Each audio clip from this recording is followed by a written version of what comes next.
in the pursuit of truth and common sense in an unbelievable world. You're listening to the Right Mind Podcast with your host, Todd Showalter. Hello, everybody. I'm Todd Showalter, and welcome to Right Mind. We've got a Titanic episode that's going to, the one that we talked about last week was interesting and very informative, but we decided to follow that up with even more today. Today, my guest is Bill Willard.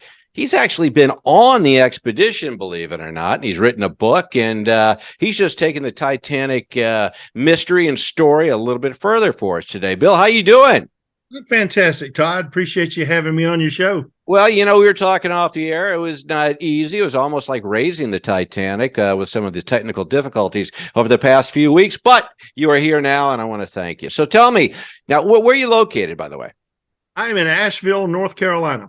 Okay. All right. North Carolina. And you've got behind you, you were mentioning earlier, an actual piece, a relic of the Titanic that you actually, correct me if I'm wrong, that you actually recovered?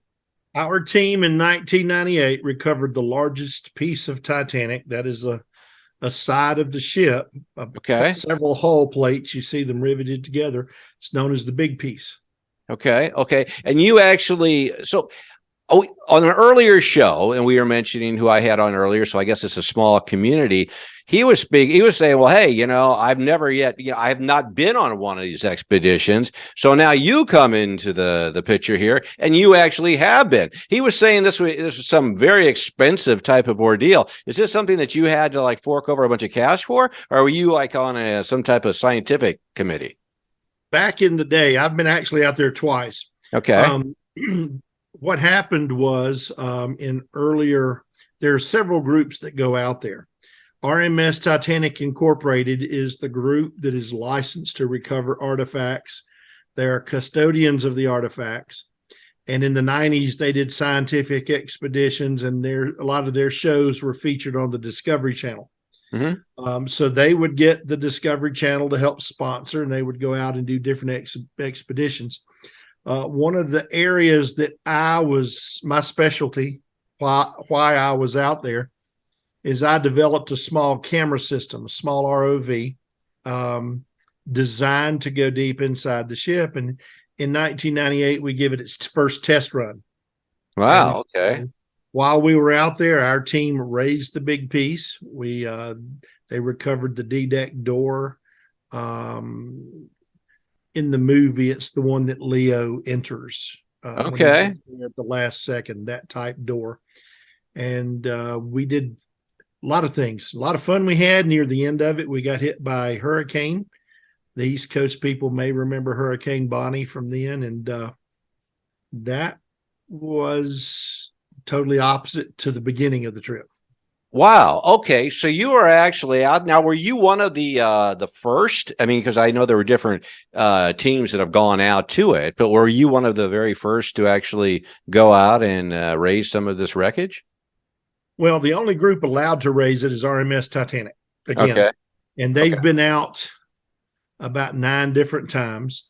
There are other groups that have gone out to video. There was a big decision taken to the appellate court. They wanted to go out and film, and they didn't think that the recovery rights covered the videography rights. Mm-hmm. And the appellate court found in their favor, so they go out and they video. And the group that your previous guest was talking about, there is a group that goes out right now, and it's about $250,000 to go out with them. Right. Okay. But that's not what you did. Okay. No. Well, we built the ROV, and were invited to be on the expedition, and the Discovery Channel treated us very nicely. Wow. Okay. Now, how did you get involved? Tell me a little bit about you. What's your background? How did you get involved with this?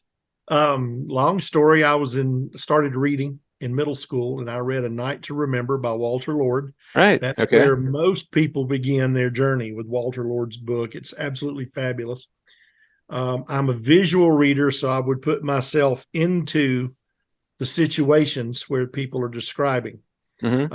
I actually could envision myself on the ship as I read. That's just me. That's a quirky thing about how I read. Later on in the 90s, with several movies came out in the 70s. Early 80s was Raise the Titanic, and all of us thought, wow, would that not be incredible if they could raise the ship off the bottom of the ocean? That would be so incredible.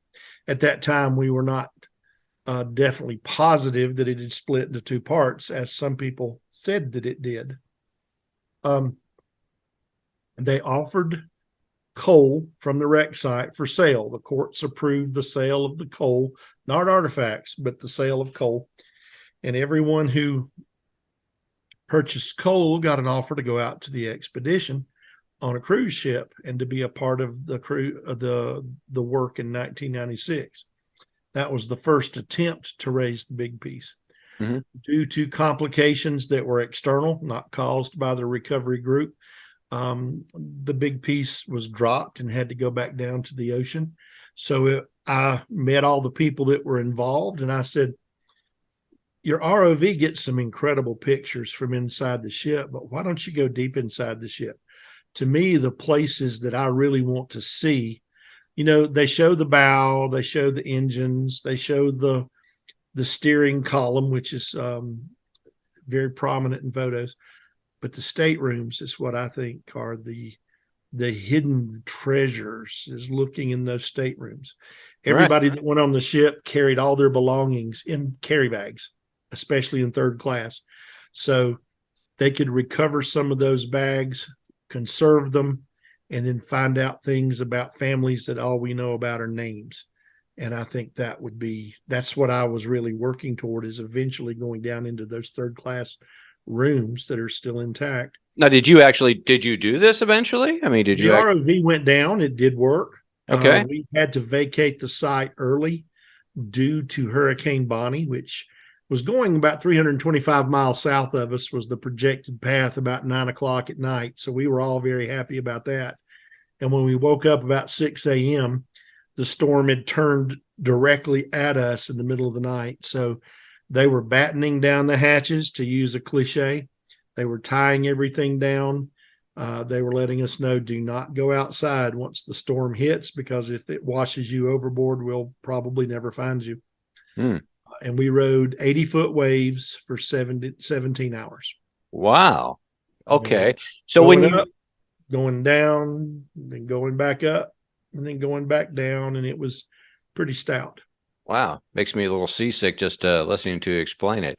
When you're out, how long do these expeditions take? I mean, from the time, when you actually, where did you actually leave from? I mean, you leave from the U.S. and here, and I mean, when you go out, I mean, is it a few days? Is it a week? I mean, how long are you actually exploring the Titanic? For the 98 trip, they had several things planned. The first objective was to raise the big piece. Okay. They were also going to do the first live show from the bottom of the ocean at Titanic. This was a cooperative effort between Discovery and NBC. The two partnered together for this part of the expedition. The live show was fantastic. It was number 2 as far as viewing audience, only behind Charles and Diana's wedding for the number of people that watched that show. They had several other things they were going to do the second half of the expedition. I flew up to Boston the last week of July, around the 26th. And about 3 days later, we set sail for the wreck site. It takes about 2.5 days to get there. And then we returned back to Boston on Friday, right before Labor Day, so early September. So I was out there that entire time. We did go to Halifax for 2 days in order to offload the NBC crew. They had to go to something in Ireland. I think Bill Clinton was going to Ireland at that time, so they were going to cover him. And we took on more supplies, turned around, headed back to the wreck site. Gotcha. Okay. What are some of the things, because you obviously go into it, and you, like you've mentioned, you've read books, and so you already have some preconceived ideas of what to expect. What were some of the big surprises that you came across when you actually saw it firsthand? The footage from inside, there were several of us that would camp out in front of the banks of the monitors, the different cameras that were active while they were down there, and we would observe and comment and point things out to each other. To me, still what is amazing is when a camera will go inside a stateroom or a part of the interior, and a lot of it is intact. The wood is decayed, but you can see, for example, in the men's smoking room, the stained glass windows still have all their their crystals still in the right place, their glass crystals. You can still see what the image looked like. It's intact, it's whole. You can still see parts or remnants of a bed frame, door frames. You can see parts of dressers, fireplaces, even the framing of chairs. Some of the cloth is gone, but you can still see that what it used to be and identify parts of it. There's one photograph that was taken in 1993, and for years they didn't know what it was, and it was identified as a photograph of the gymnasium door because you could actually make out a stationary bicycle from the gymnasium in the image. And so that's recoverable. That is right there at the edge and can be brought back up. And that, believe it or not, it has a history. John Jacob Astor sat his wife, and then he took his pocket knife and cut his life belt to show his wife what was in the life belt. It was cork. Lawrence Beasley has a famous picture that was taken with him sitting on one of the two stationary bikes. So there are prominent stories behind those two stationary bikes. And each room that was occupied has a history. It has a story to tell still inside of it. Albert and Sylvia Caldwell left $100 in gold in their bureau, in their bedside table, and they didn't pick it up before they left. It's still in that room, $100 in 1912 gold. Wow. Okay. So, well, that leads me to the next question. Now, you said everything it's owned by the RMS Titanic Association. I mean, so if I wanted to just go out there and check it out, I mean, I couldn't do it. It's all off limits. Is there like a high security around all of that still, or is it just I assume they don't have tour boats going out there to show people. They do have that. Ocean Gate has a tour that goes out there. That's the one that costs $250,000 to be a mission specialist. Right. Again, they're very good about not touching. They're not supposed to do any recovery. All they can do is look and see and film. If you wanted to go out and recover something, it would have to be with the permission of the company, and they're very protective of the taking care of the ship. There is not anybody on patrol out there. It's 90 miles from Halifax. It's out on the ocean. There have been expeditions that have gone out there, and it's believed that some of them may have tried to recover things. It is alleged that they have recovered things. So it's, you can't police it. It's 2.5 miles down. Yeah, that's what I was wondering. Yeah, so there's only so much you can do. Now, you wrote a book. So tell me a little bit about your book, and is that available for sale right now? What's the name of it? Absolutely. It came out about 4 years ago. Our expedition team brought together some of the best people in different careers, different oceanographic careers. It brought together people from the broadcast industry from several different areas. It brought together scientific researchers that all have different fields. And we were all in one little microcosm in one little small area for a short period of time, 6 weeks. And what I decided to do is to honor their efforts. I contacted as many people that I could find, and I said, I'm going to write a book. Send me your thoughts, your feelings, your memories, the good things, bad things. Let me know. Paragraphs. Just send me paragraphs, and I'm going to put your paragraph in the book.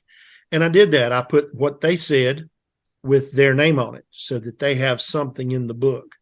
I'll lead up to an event and then put down what different people say about that event.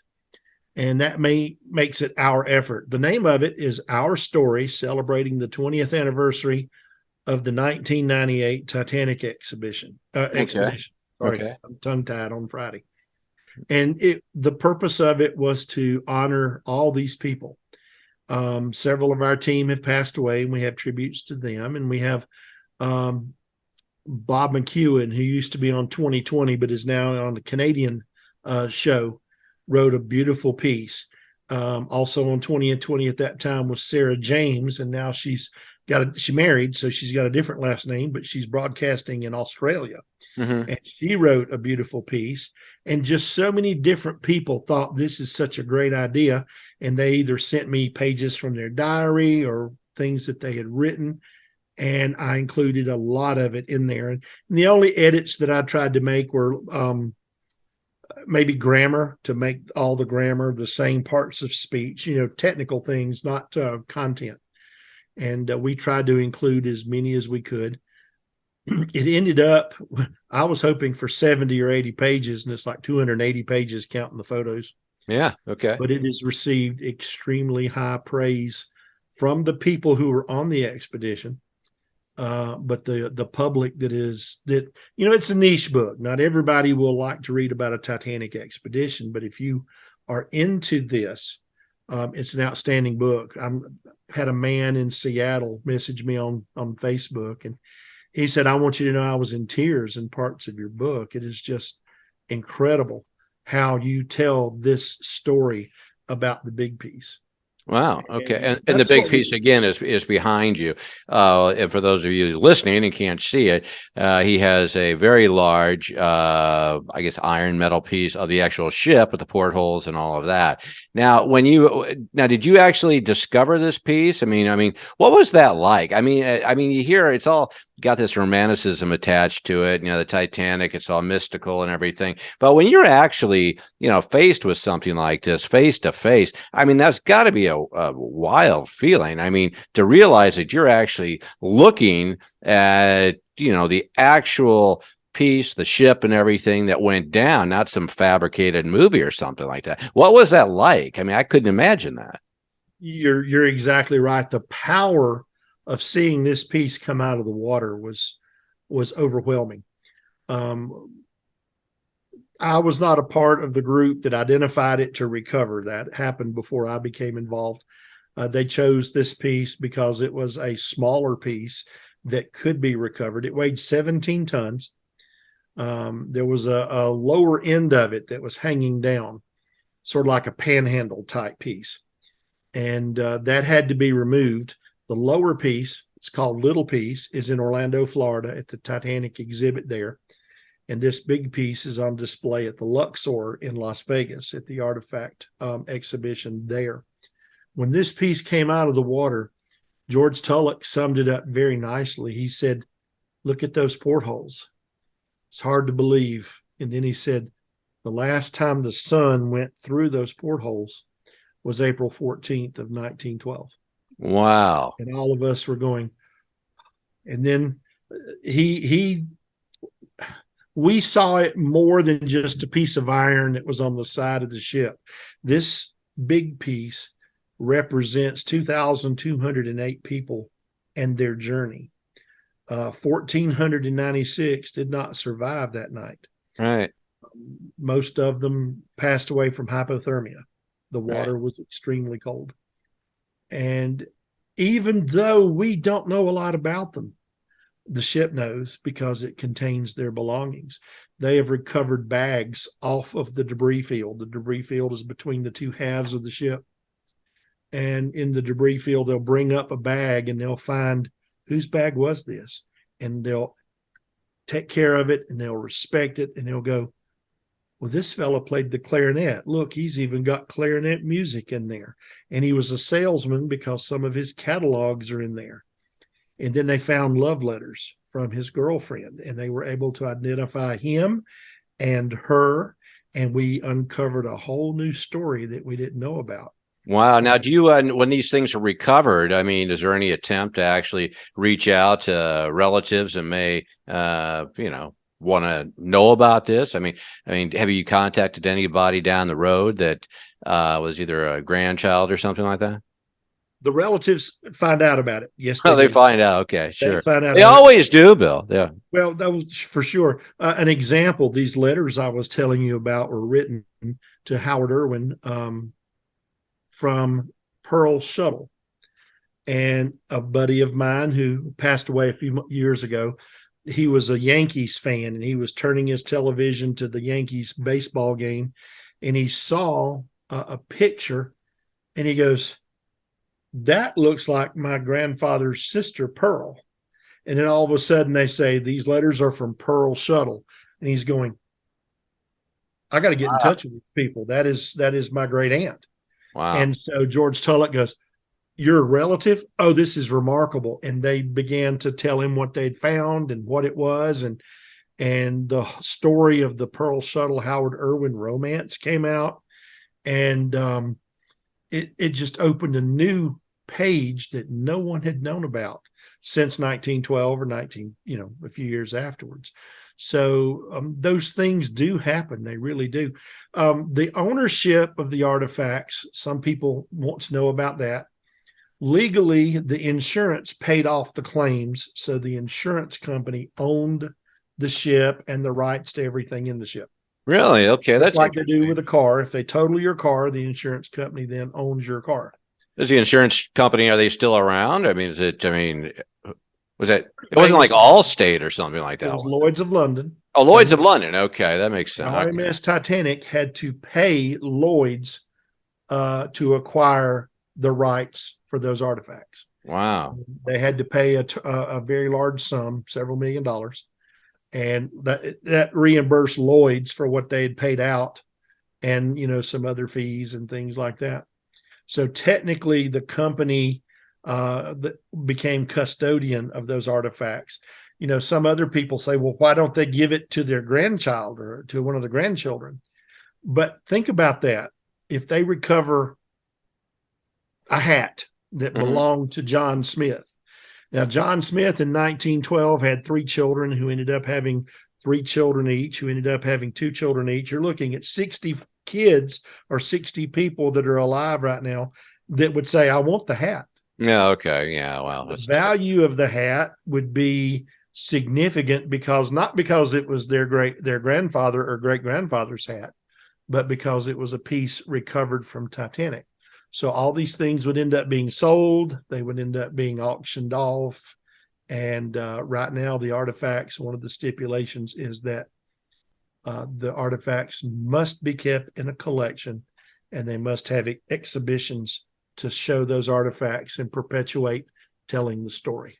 Wow. Now, when you went out there, I mean, obviously the Titanic was sunk by an iceberg. I mean, is it still I mean, I know the Earth hasn't totally changed, but I mean, were you out there with icebergs and everything like that when you were exploring all this? We were out there in July and August. Okay. We did not see icebergs. All right. But icebergs come down what is known as the Labrador Current. They come down around the edge of Newfoundland.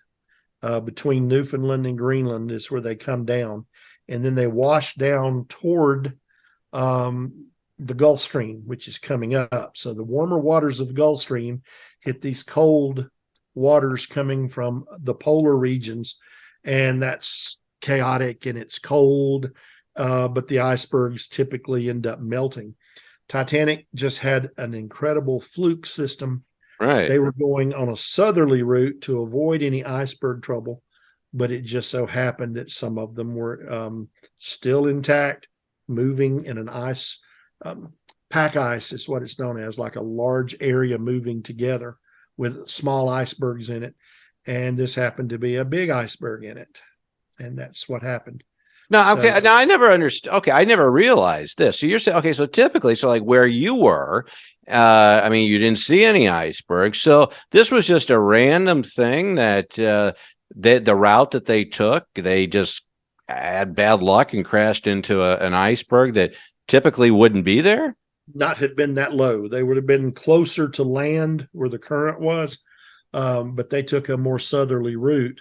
But again, they were in April. So right. It was unusual for icebergs to be that low. It happened, but it was unusual. Wow. So our water was probably in the 70s. A couple of people jumped in the water and wanted to swim a little bit. Really?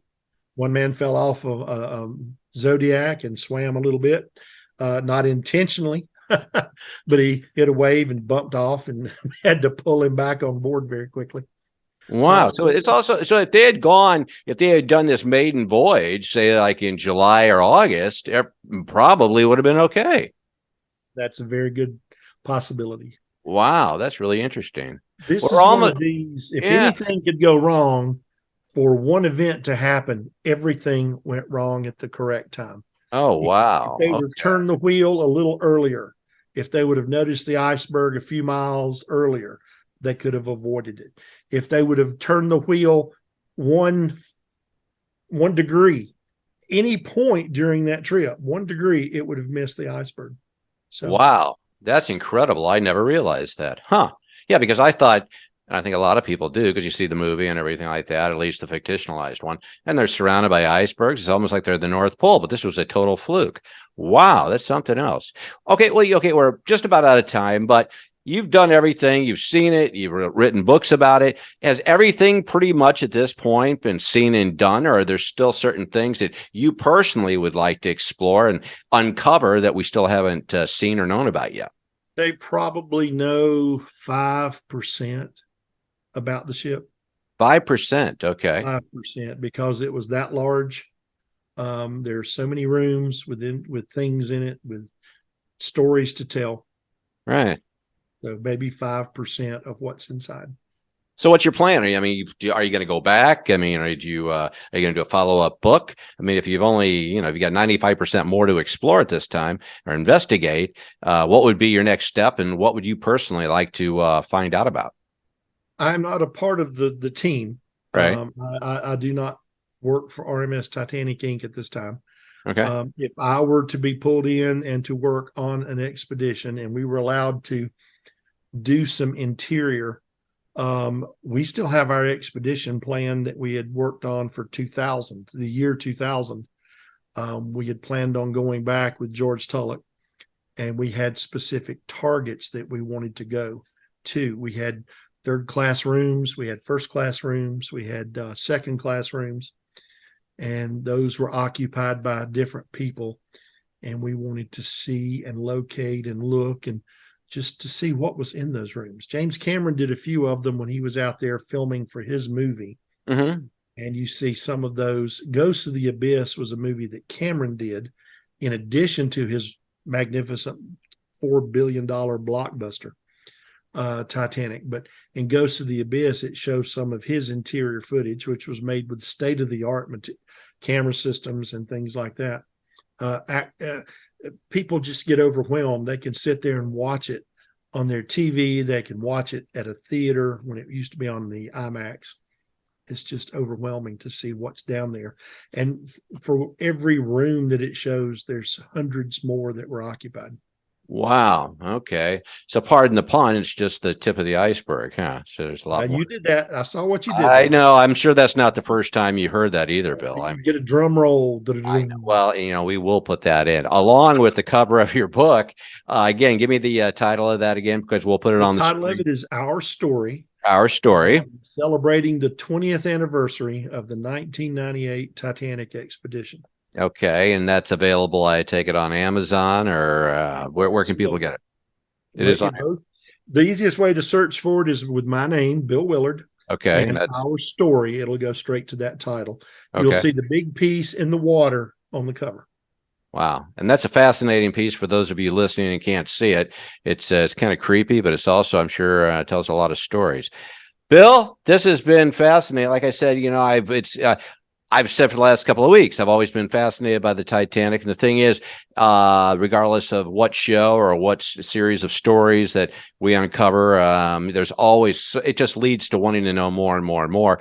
And I'd love to have you back on and, tell us a little bit more about what you're up to and maybe some things that we can hit on today. Absolutely. Sound good? Can I put in one last plug? Yeah, we can do everything you want, Bill. It's your time here. Go ahead.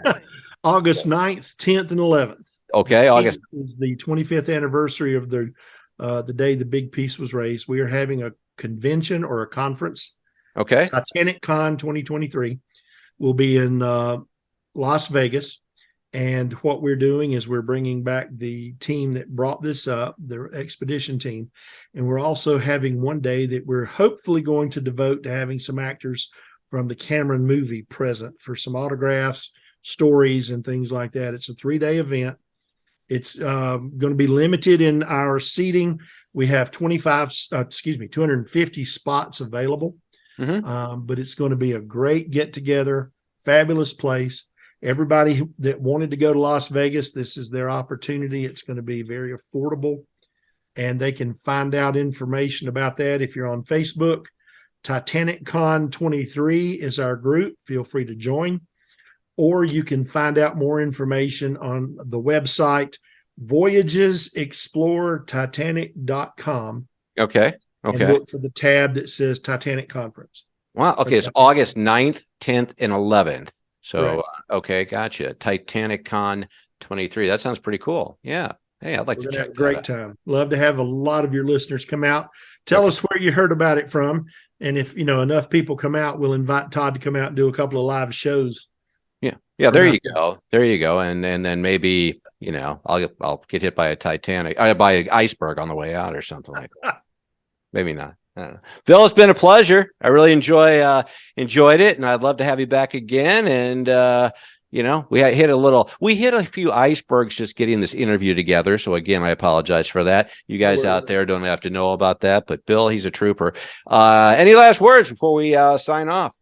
I just appreciate your listeners thinking about a story that happened a long time ago, but still has significance today. The Cameron movie comes back out in theaters February 10th, and we have an entire generation of people that have never seen that movie in a theater. Seeing it on a TV is one thing. Seeing it in a movie theater, it is a totally different movie. It's upgraded to 4K and 3D, so it will be an incredible watch. Yeah, that is get on your telly. Heck of a Thank you for having me, Todd. It's been a pleasure. Thank you. Thank you very much, Bill. And thank you, whether you've been watching or listening. I'm Todd Showalter, and this is Right Mind. So remember, like I always say, if you don't have a right mind, you don't have a mind at all. Till next time, bye-bye. This has been the Right Mind Podcast with Todd Showalter.